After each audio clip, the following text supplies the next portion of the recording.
So greetings from cloudy São Paulo, which is hosting a huge number of pre-COP events this week, before many of us head up to Belém for COP30, which starts Monday next, the 10th. We've been fanning out from the Sylvera team across the city, conferences, workshops, roundtables, and getting a real feel for the mood as we head into the COP. The key news this week has to be the decision from the EU to confirm they're striking a deal to hit a 90% emissions reduction target by 2040, and that would include up to 5% use of international credits under Article 6. That would be the single largest source of known demand for carbon credits. The bad news is that won't kick in for around a decade. Here in São Paulo, the biggest announcement has probably been the launch of the shared principles from the Coalition to Grow carbon markets. So that coalition now has 5 members: the UK, France, Kenya, Singapore and Panama. And the principles are very sensible generally. We were definitely pleased to see the inclusion of ratings under the principle F, the support growth of the high integrity carbon markets.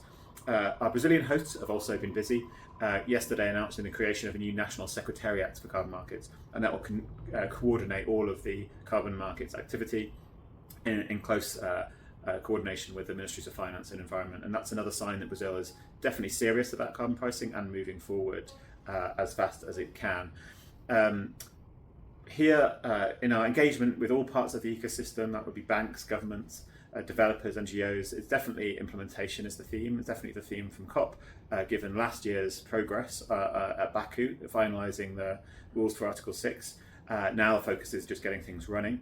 Definitely, thus far, the biggest success point has been Singapore announcing their intended purchase of over 2 million tonnes of credits under Article 6, all from nature-based projects. And they've really been leading by example, in particular choosing to only buy the highest quality credits that are available. I think it's fair to say that thanks to a number of initiatives on the supply side, ICPCM, improved methodologies from across the standards, new methodologies, ratings. The supply side is in better shape than ever. A huge number of developers that are ready to move forward with some very exciting projects of high integrity.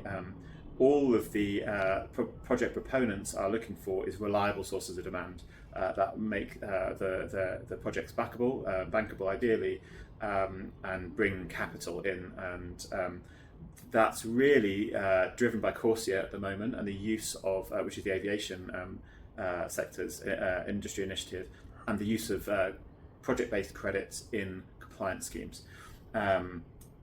So the thinking from across the demand side is really that they're ready to go, and they just need the consistent long-term signals from, in particular, regulators, policymakers, to drive demand to the sector.